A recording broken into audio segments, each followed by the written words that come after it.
This is the 217 Recovery Podcast with Corey Winfield. Yeah, it's me. I was just calling to see what you hung up on me for, bro. Give me a call back. Bye. Because, I mean, if I hung up on you, why would I call you back? Exactly. It's just a question. It's a question of the day. If Corey Winfield hangs up on you, would he call you back? Probably not. It depends if it was intentional, I guess. No, that was actually not intentional that time. That was a old friend of mine, Matt. Good times. It's the 16th of January, 2021. My name is Corey Winfield. Joining me in the studio is Tony. I was waiting for you to... Oh, I thought you forgot my name or something. It's Tony Mello, everybody. Yeah, welcome, Tony. Thank you. You're a legend. Thank you for having me back again. Yeah, legend around these parts, man. So, this is the 217 Recovery Podcast, and Tony, you're joining me today, which I appreciate. Marnie, she's in the other room, but she gave up her nice, comfortable guest chair to have you come in today. Because you had sent me a message the other day, and it really hit home to some of the things that I kind of went through. When did you get your year clean? Like in October or November? August 15th. August. Yeah. Okay, so I was a few months off. But August 15th, yep. Okay, so a lot of things have happened in that year. Yep. But you had texted me the other day, and before you get to what you said, there was a guy that was on Twitter today that was having a hard time, and so I fired off a message and just was like, look, bro, just hang in there. And he had like 4 days clean. Another guy was struggling. He had, I think, 60 days clean or something, and I was like, just trust me, just hang in there. They're called the promises for a reason, because things do get better, and they will get better. As long as you stay clean, you can do anything you want. But your message that you sent to me, it said, wow. Like, just think a year ago, I didn't have a job, didn't have a place, didn't have this, didn't have that, didn't have no car, and then boom, now I got a job. I'm moving on to a different job that pays more. Like the living thing's going great. You got your own place, just got a car. I mean, just in a year, and you're just like, wow, it's crazy. It really is. I mean, it just shocks you, when you think about it. Like when I bought a car yesterday, when I picked it up from the dealership, and I'm driving, I was driving around the dealership, I was just so happy, and I'm like, wow, this is nuts. Like a year ago, I literally had no job, no income, no money, no place to live. I had no car. I had no true friends. I had no family connection. And a year and 5 months later, I have all of that back and stuff I've never had before, that I've gained. And it's just like, it's crazy looking back at how you were and how I was, and what I went through, and saying I lost all this stuff, but I gained it back so much I gained it back so much better than I had it before, and so quickly too. So it's just proof that recovery works. Recovery works, and it just gets better. It continuously gets better. And not every day is great. Yeah. There are times where, so you didn't have a car. Well, you had to walk to work. You had to make sacrifices, but you were still alive. Yep. Like you're still living. Yep. Things could be a lot worse. Could be dead. Sure. Yeah. So those little things that we can bitch about, like, well, I have to walk there. Oh, I don't want. Hey, man, suck it up, and then you'll get to enjoy it. Yep. When you leave the house, think, wow, what a beautiful day. I get to walk to work. Yep. This is great. And the thing I've always thought about is, the hard situations that I've gone through. Always thinking that there's other people out there that have it worse than I do. Like my situation might be bad in my mind, or it might be difficult in my mind, but it's still better than other situations. So you should be thankful for everything you have, and you should have gratitude each day for the simple things in life that we often take for granted. That we have these things, and that we're healthy, and we're getting somewhere, and we're making improvements. So it's good to have gratitude towards yourself and towards your life. Yeah, my first year around that time, it was just like, the things that when I got out of treatment, I didn't have a job. I had a couple of dollars. Same here. That was it, and moving into sober living is what I chose to do. I got a job, and just by Jesus loving me a lot, it was a really cool job at Hearthside Grove. And it went from there, to just keep doing the right things, hitting a bunch of meetings every week and having fun in recovery, and other people noticed that. And, of course, starting 217 Recovery was something that helped big time. And made me feel like I had a purpose and it was accomplishing things. And then boom, next thing you know, it's like, hey, well, you want to help me run this sober living home? And I'm like, okay, wait, you're going to pay me to live there? Like, okay, I'm going back to school, so this is great. You know, I'll have money and use some of my student loans and I'll buy a car. And I did. And it was a nice car and it's still running today, you know, and it's just like, wow, you know, those improvements. And I had a car before, but it was on its last legs. And it was like one of those, like, is it going to make it today kind of things. Is she going to quit on me today? Yeah. And some guys will tell you, if they're listening, it was some hairy situations, you know, a few times, but, you know, God always got me through. But to come out the other side and to look back, you know, and to reflect back, like, oh my gosh, like, look what has happened in a year, like maybe a little over a year, whatever, but just in that time, it's really not that long. It's not. And, you know, one of the things too, you know, obviously, you know, and I know, like early recovery, you know, in your first few days or your first month, that's difficult. You know, it's challenging. I mean, there's often times when you feel very happy or motivated, but there's a lot of times where you feel like, and I know this is coming from me, when I was in early recovery, my first month, I was like, how am I going to get everything back that I lost? You know, I thought it was almost impossible, or it was almost too difficult to achieve. And I remember having those times where I got down sometimes, like you were saying, the guy that was on Twitter with 4 days and, you know, in the first month, the other guy, but it's like, I question myself a lot. And sometimes I get down, like, I'm never going to be able to get my own place. I'm never going to be able to get my own car. I'm not going to have money again. And you know, you have to set your mind to it and accomplish it. And you can do it, you know, in the short amount of time, just over a year and 5 months, you know, I've gotten all these things back. And it's just, keeping your mind on that positive mind track of you can achieve this and get this done.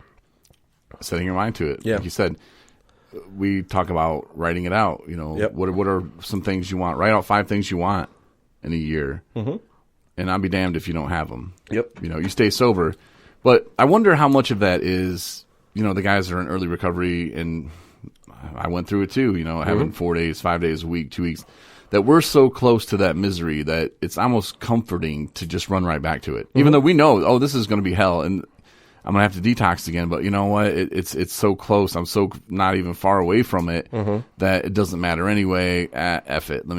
I'll just drink again. Sure. Just this weekend. Sure, yeah. My last time. Yeah. Doing your No one's going to know this time. Yep. And I wonder, it probably, you know, just the fact that we're so close to it. But I've also heard sometimes, I don't know, there was a woman, Eden, I think I said her name completely wrong. I apologize. But she's in Washington, D.C., and I was emailing with her the other day, and she told me she had 31 years clean. And I was like, damn. That's awesome. Like, geez. Like, I was 11. Right. You know, right. She hung it up. So that was very cool. But do you get so far away? Because I've heard people say, you know, oh, I know people that had 25 years and went out, and people with 20 years, and they went back out thinking they could do it again.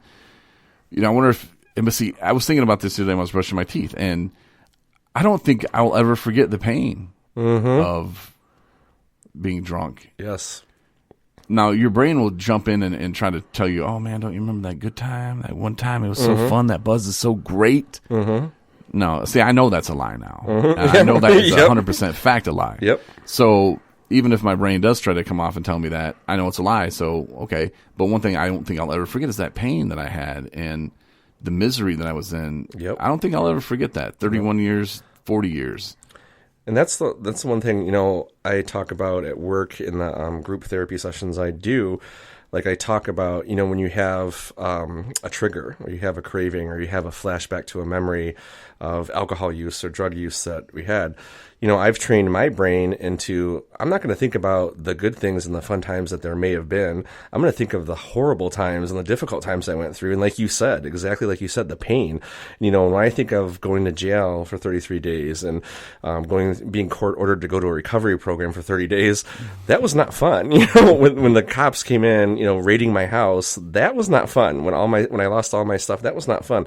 The pain I went through, not having family around for 5 years, not having true friends, I don't like that, you know. So when I think of when I have a trigger or I think of a drug memory or something pops up in my head, I think about the bad times, you know, and that's not fun, you know. And like you said, our brains kind of block that with our alcohol use and our drug use to make it seem like it wasn't a big deal, you know. So it's good to look back at the realistic things too, and the hard, difficult things we went through, because that really took a toll on us, and I don't want to go back to that ever.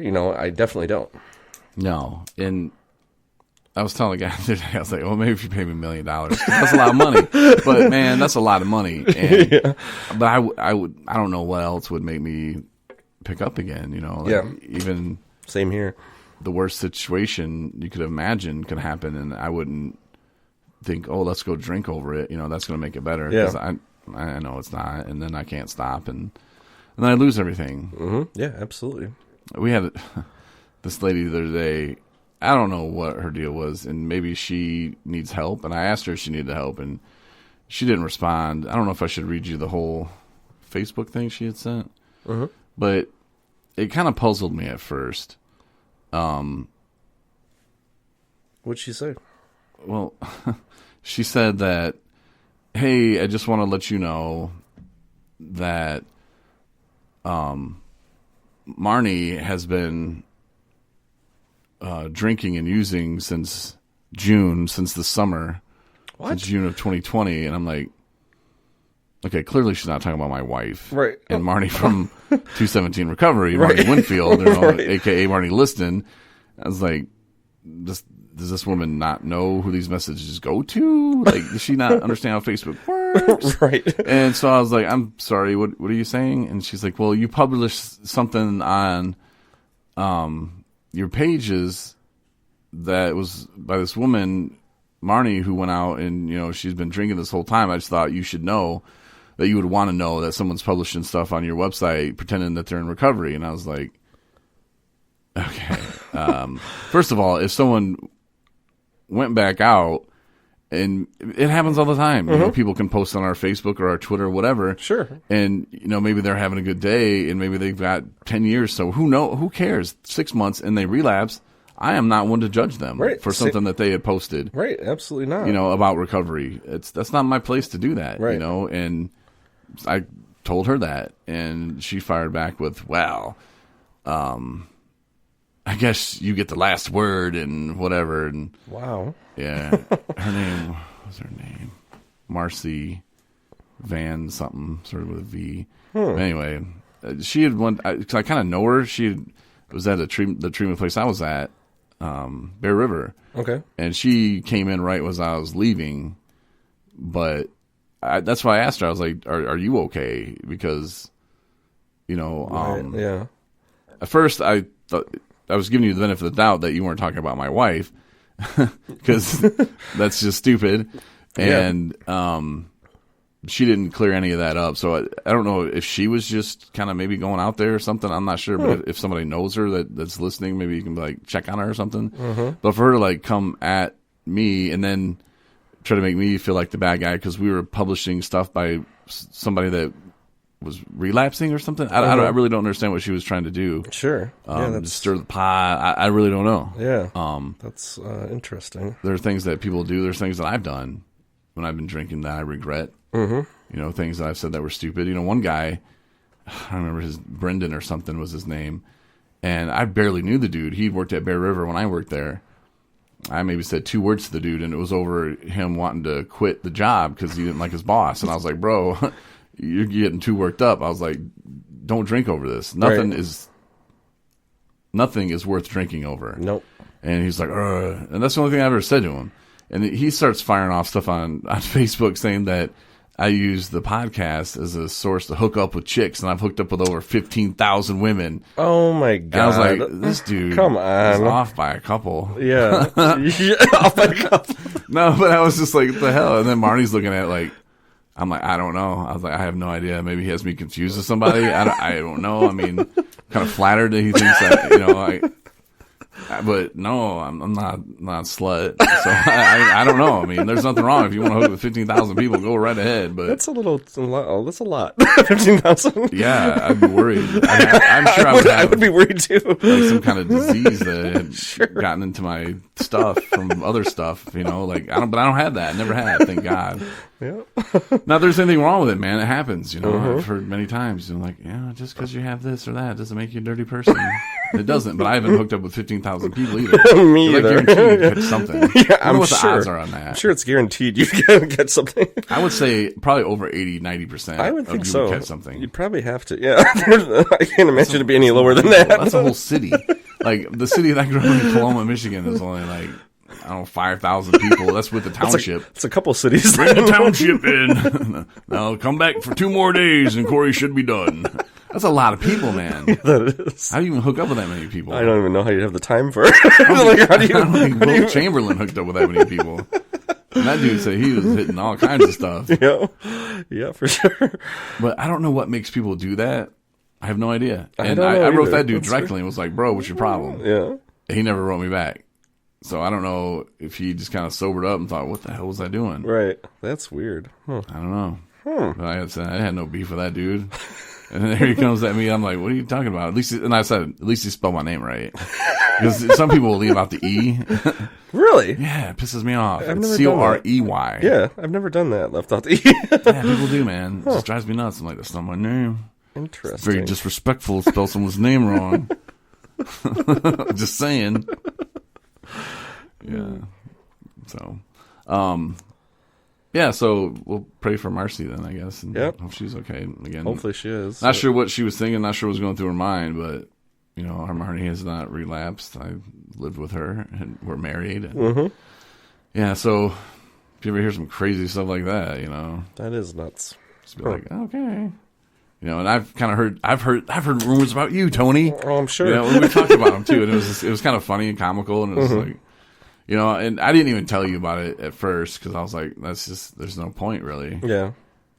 And then I was like, I had to. I was like, all right, at this point I can, and we're gonna be fine. I guess our lives are so interesting, me and you, that people have to talk about it or something, or make up some rumors and gossip. Oh, Lord. Well, I know. I can tell you a story. A story. Goes back to my hunting days. No, not really. But I do have a question though. Yeah. One of the guys that I had responded to on Twitter. Yeah. Well, that's why I kind of started talking about the Facebook things because of the Twitter stuff. But no, I started like writing stuff and it just started going all over the place. Like, damn, our brains. Yeah. Like, if our brain had a brain, Yeah. what would it do? Exactly. Because our brains don't feel. You know, it's our soul. This is my personal opinion and my professional opinion as a radio broadcaster. Is our soul is what feels, and our brain just tick, tick, tick, tick, tick, tick, just does the trick. So, like, if we had a brain for our brain, maybe we could fix addiction, bro. Maybe we could. I need a sound effect of a bomb. Yeah, you do. My head just exploded. But I started thinking about that, and I was like, yeah, man, like, because our brain just wants us to feel better. You know, so if we're feeling down, we're feeling out, boom, boom, boom, hey, drink a beer. You know, hey, have a whole fifth of whiskey because that's what you do. But that's not making us feel better. It takes us away from a situation, and then once our brain gets hooked to that pattern, oh yeah. You know, that's what I think. Kind of numbs the situation, or, you know, it makes you think things are better, but then that goes away, and then you just pick up again and start using again, unfortunately. And some of the chase too, you know, I know people that like cocaine's their drug of choice. Just the chase for it. That was me, yeah. You know, the chase, that's part of it. It's part of it's like using almost, you know. Getting the high off of getting it, or getting large amounts of it. You know, like I used to sell a lot, and I used to get really large amounts, and I got a high off of that. Like, wow, I got this, you know, I got this big amount, now I can. So yeah, that alone. There was this therapist, or I think she's a doctor really, but she was saying how we think about the dopamine totally wrong. Like, we think like, oh, when we get the, you know, plate of cocaine or whatever it is in front of you, once we use it, that's when we get the dopamine. But she said, no, it goes back further. You know, it's the chase is when you start getting that dopamine. Yep. You know, it is absolutely. And I remember going to the store, and I've talked with people who use heroin. They're the same way. They're like, yeah, man, like, when I hear that receipt printing out in the liquor store, and I'm like, oh yes, like, all right, now we good. Right. And they were like, yeah, man, I'd walk into my dope dealer's house, and just when I would walk through the door, it'd be like, whew, if I knew we had it, with no waiting around, it was just whew, like, Yep. It was good, man. Like Yep. my whole body, like I have been sick as hell in the car, and now it's just woo. Yep. And that kind of fits to her theory, which I think is pretty spot on. And if you look at it, like our brain was built, for food and to hunt. My brother, he gets geeked, man, when it starts turning like September. He's waiting for October 1st for bow season. They're going out to check their stands, and they're getting pumped up, and it's the same thing. That's the same drive. Absolutely. Yeah. It's just for people with addiction issues, substance use disorder, it's the drug, that keeps us going. And it's way more powerful, unfortunately, than shooting a deer. Yeah, absolutely. Well, maybe, I don't know, Ted Nugent, but Ted Nugent has a problem with sex too. And he's a little out there. So, I don't know. Maybe work on your sex addiction, Ted, before you start telling people your opinions. All right, buddy? Come clean. But yeah, it's powerful, though. Yeah, absolutely. And putting a substance into your body, that isn't natural. And some people, liquor's natural. Really? You're going to sit around with potatoes and ferment? That's natural, bro. You're going to drink it. Look, I wonder who the first person was that was like, I bet you won't drink that water. Like when was alcohol invented? Like this, right. Something we can Google. I'm going to pull it up. But we can speculate while we wait. So I bet it was like a couple old farts. Probably. Sitting in the woods. Discussing. Waiting for their deer. This really isn't cutting it anymore. What you got over there? Oh, just some potato water. Potato water. I dare you to drink it. Oh, it burns me throat. I don't know why I'm a pirate now. When was alcohol invented? What does it say? According to National Geographic, What? C, 4000 B. Oh, that's right. Firm evidence for early consumption of alcohol comes from analysis of ancient chemical residues. The earliest so far is from China.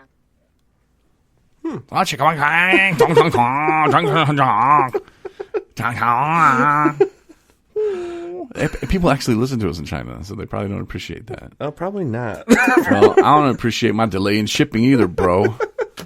Wait on my couch cushions. Come on. My couch cover. My couch cushions. It's supposed to be here in a week. It's been almost 2. It's been 2 weeks? Yeah. Wow. I know. Holy. I paid $5.99 to have it shipped here. You ever use Wish? No. You should try it. I have a lot of wishes, but I haven't used Wish. No, it's the worst, best thing ever. If you have no patience, or actually you could use it as a test. That would be me. I don't have much patience. Jump on Wish and buy something for $2. And you're like, I can't believe I'm getting this for $2. All right, I'll have to try that. And then I'll say, let me know when you get it. It could be 6 months. And then they just kind of, they're like, it'll be arriving tomorrow. And you're like, man, I've been waiting a month for this. And then it just doesn't come. And you're like, what the hell? And then 4 days after it was supposed to come, delayed another month. And you're like, oh, okay, wait, huh? Like it was supposed to be here yesterday. Then it was supposed to be here last week, and now it's going to be here next month. Oh, like, my how does it go gosh. from like, where's that? Where's my stuff? That would piss me off. It's a beautiful thing. And we moved in here in May, I believe, or maybe April. I don't know, but Marnie had bought some stuff off Wish, and she was like waiting for it to come, like it was an Amazon package. I'm like, oh, honey, it's like no, And then finally it started trickling in like October. Oh my god. November. I'm like, what is this? She's like, I don't even know. And, oh yeah, I bought this from Wish. And it's like, It's like I bought Nico some treats, or she bought Nico some toys or something. I still don't think she's gotten them. Oh my god. Poor Nico. She's probably sad she didn't get her toys. Yeah, the segment brought to you by Not Wish. Unless you have patience. Wow. Yeah, it's something else, and people know what I'm talking about too. Yeah. But you should try it though. That would suck. Buy me a birthday gift. It's coming in June. only costs you like $2. You only have to order it a year ahead of time to get it delivered on time. And men will know this too. Don't buy clothes.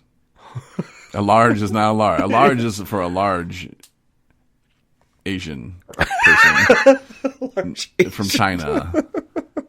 Not So yeah, different not size. America. Not America. Yeah, you'd be like, the fuck? This is an extra small. So anyway, back to alcohol's start. Oh yeah. Yeah, so consumption of alcohol comes. So I wonder when the first alcoholic. Here we go. Brief history of alcohol and alcoholic beverages, but that's not. Like, when did people go, put that down. You won't drink no more. Put that down. No more drink for you. No more fruit juice.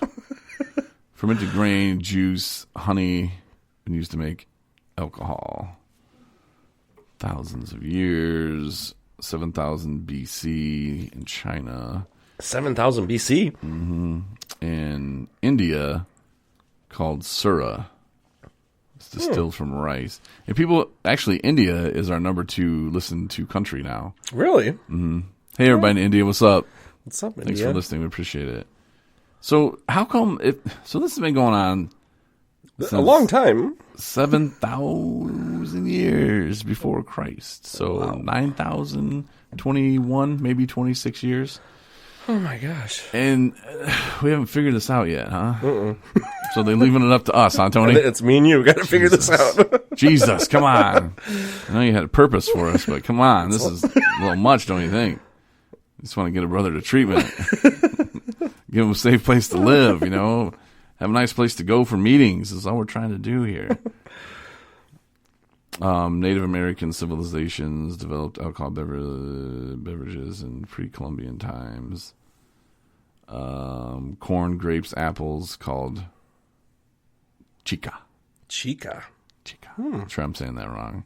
Chica. Chica. Like Chicago, but then cha. Chicha. Chicha. Chica. I don't know how you say that. We're creating our own words now. And so, like, did these people come together? Like, did somebody were they? Okay, hold on. In Britain, gin consumption reached 18 million gallons. Wow. And alcoholism became widespread. Wow. So maybe alcohol was around. 18 million gallons? Mm-hmm. Wow. Not a problem here. Nothing to see. We're just making this stuff and we're going to give it out. Nothing to see. Like, that is like, can you imagine? What you got there? Oh, about 28 million pounds of cocaine. What the hell are you going to do with that? Give it away? 28 million pounds. How many kilos would that be? 28 million pounds. That's a lot. But they're like, what you got there? Opium. Oh, yeah, they do that. Oh, I'm going to give some away. I'm going to help people with it. The 19th century brought a change in attitudes, and the temperance movement began promoting the moderate use of alcohol. See, that's the problem. You can't moderate addiction. No, not at all. Some people can drink fine. I can't. Some people can't watch porn. I don't, but I could. Like I could turn it off and be like, okay. Some people, they can't. Right. That's just what it is. Some, like my brother, hunting. Yep. He wouldn't miss a season.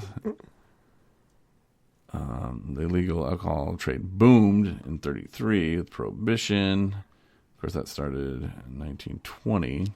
1920. So they were somebody was on something, but I think they just went a little too far with it. You can't have it at all. I wonder how many people died. No kidding. Like, detox. Yeah, like, no kidding. They didn't have the proper detox, I'm sure. No. That would be rough. Yeah. And just boom. And you're just like begging, like, please, I'm dying. I just you have to give me something to get me over this, And I've had people do that, And that's very scary, with alcohol detox. And, like if someone is alcoholic and you just cut them off of alcohol, you can't do it overnight like that. You got to slowly, progressively do it. But it's that's scary. I remember when I was, when I went to my inpatient rehab facility, when I went there, I think I told you this story. I don't know if I mentioned it last time on the podcast, but they didn't have a bed for me when I got there, so I had to stay in the detox center. So I'm coming out of 33 days of jail, so I'm definitely sober. Now I'm staying in the detox center, and I'm the only one in there that's completely sober. So it's kind of weird at first, and I got in there, and there was guys that had such severe alcoholism that they were going into seizures. They were having heart, a lot of medical problems, and it's like ambulances were coming there every night to take them to the hospital, and it was scary. It freaked me out a lot. My first few nights there, ambulances coming and going, and then people having seizures, and I'm like, wow, alcoholism is really hardcore. It's difficult. And I know Marnie's, she had a horrible one. Mm-hmm. I don't know if I ever have. I don't know if it's something that you remember. Because like last time I drank, I had passed out the night before. At least I thought it was the night before, but I don't know. I remember drinking on Friday. I woke up and it was Wednesday.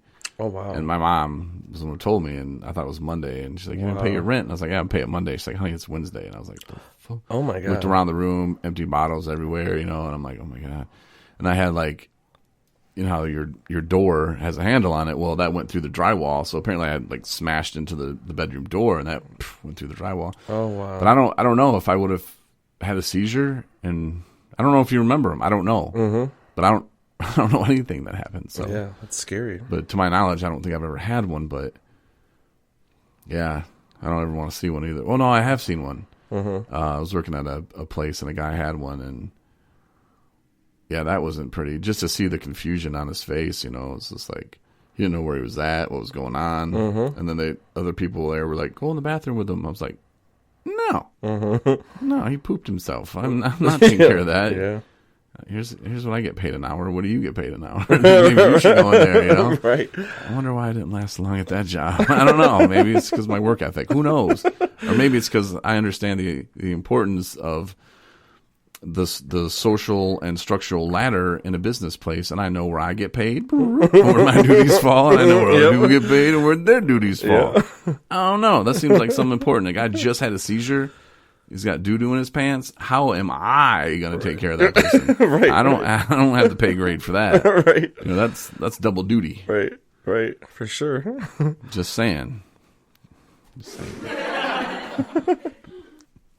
But no, I did want to have you on today, Tony, and I'm glad that you did come by and jumped on the podcast, because I wanted you to tell that story just about how a year can make a difference, and even though you're struggling with some stuff on certain days, some are better than others.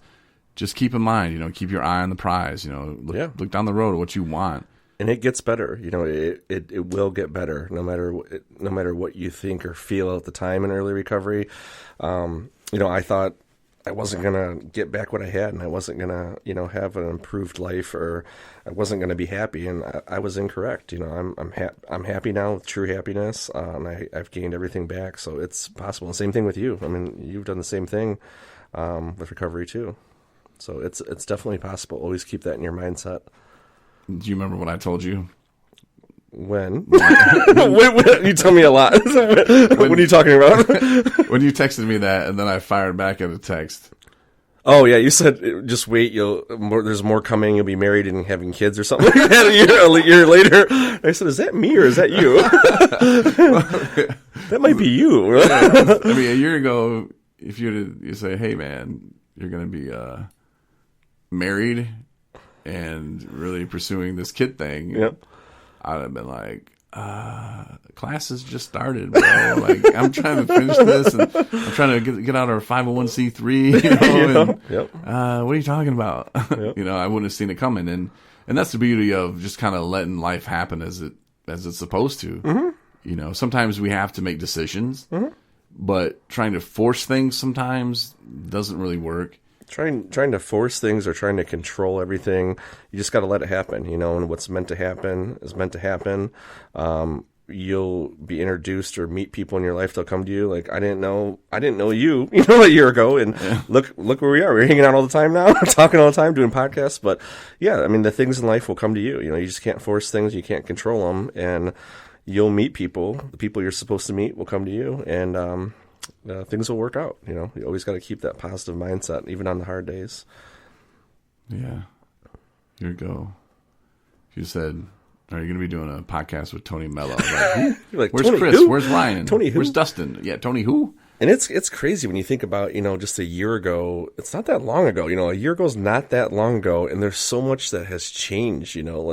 Just in my life, it's like you would have thought it was 10 years ago. But it's not. It was just a year ago. So things will work out. We always just got to keep our mindset very positive, and things will work out for the better, for sure. But if you flip it though, and you are the guy with 4 or 5 days or a couple weeks or a month. It seems like forever. Yeah, it does. Like, it does. You're looking up this hill going, that's going to be a year. Yeah. Oh, it's going to take so long. Right. Just looking at getting to the end of the week feels like it's forever. Day, yeah. That feels forever, But it's done all the time. And yeah.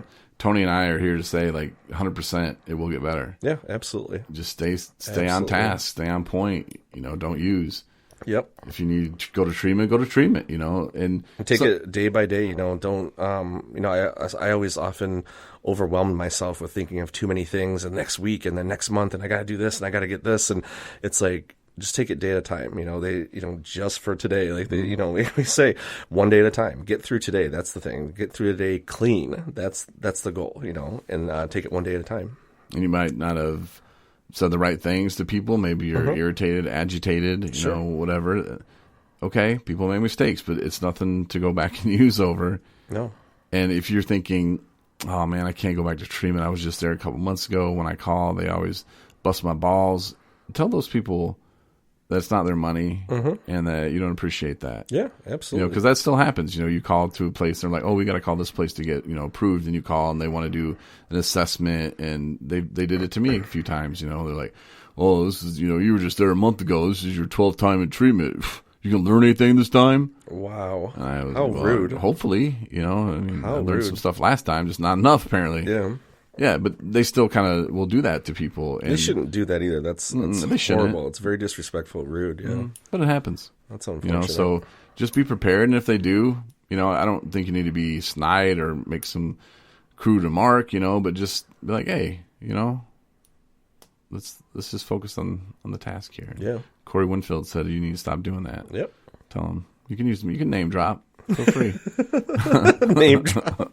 Tell him Tony and Corey said it's. You told him shut up. Tell him Corey Winfield said Ching Hong Hai Hai. Corey Winfield from China. Mm-hmm. Like, what do you think about that? And then just wait for a response. See what they say. Yeah, Ching Hong Hai Hai. Yeah, you got nothing to say that, do you? Nothing. Let's just finish up this assessment, please.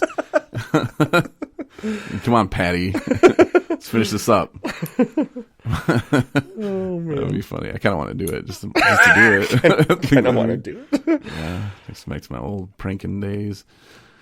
But yeah, but go back to treatment if you need to. At least it'll give you 30 days clean. Sure. If you can get a month out of it, cool. I know it depends where you live, where you're at, what state you're at, what city you're in. There's a lot of things that it depends on. But if you can get 30 days, take it. You can get 90 days, take it. Yeah, absolutely. It's a long time. There's some programs that are 60 days, 90 days, and then there's the year-long programs and stuff. So yeah. There's one in Grand Rapids called Guiding Light. It was like 9 months. Oh wow, okay. I did 28 days. That was like the longest I've ever been until I went to the treatment last time. And I was like, yeah, I can't do this anymore. But, they are out there. If you need advice, if you need some help finding them, don't Google it. Drop me an email. We get Tony an email. But we will do our best to direct you the best that we know how. Some resources, yeah. We are certified recovery coaches. Yes. 2-time. I always got to add that. 2-time. We have to throw that in there somewhere. Oh, yeah, you are 2-time. That's right. Are you going to take it again just to be 2-time with me? I need to. I think I do now. I was happy with the 1-time. Now I kind of have to take it again to be 3-time. Yeah, we're going to just keep going. Like 10, 20. Actually, you can't take it, Corey. They won't reimburse us for you. Yeah, Tony, you're not allowed to take this anymore. We get it, man. We get it. We're just so excited. We want to get it done again. You don't need a refresher course every 3 months, do you? See if anything's changed. We really like your presentation, so we just want to hear it again. That's when I go, ching chong ching hi. Got nothing, do you? Just let me take it. Ching chong. Sorry, and I appreciate people in China listening, though. Yes, we do. Right, I used to appreciate it until now they don't anymore. As long as my mom still listens, man, that's all I really care about. That, and I gotta say what's up to Tom, to Luke, to Alex. Came across a post that he posted, Shar, on our Facebook, and he's like, I love this podcast. I don't think I ever gave him a shout out, so there you go, man. Nice. Appreciate you listening. Yeah, definitely. But, yeah, 217recovery.com. If you haven't seen Marnie and I's wedding, she's pretty sober. Yeah, definitely. But yeah, the video for that is on our website, 217recovery.com. There's resources. I like your picture, the extra large picture that you got. Oh, the poster. Yes. Yeah. It does look good. We should take a picture of that. It looks very nice. And post it. I like it. Yes. I know. Maybe I have a little ego. I don't know. It's No, a picture of us like kissing at our wedding, but then I added like good. some effects to it and Looks really good. some colors, and it does look pretty cool as a poster. You know, It does. Yeah. like, damn. But yeah, maybe I'll add that picture to the website too. But You should. Hope Not Handcuffs. If you need to learn more about that, they'll help you get into treatment if you need it. Again, 217recovery.com. Go there, just browse around and check out our blogs as well. But until tomorrow, have a good day. Thank you, Tony, for coming by. Thank you for having me again. Man. Had to do it at least I once. love it.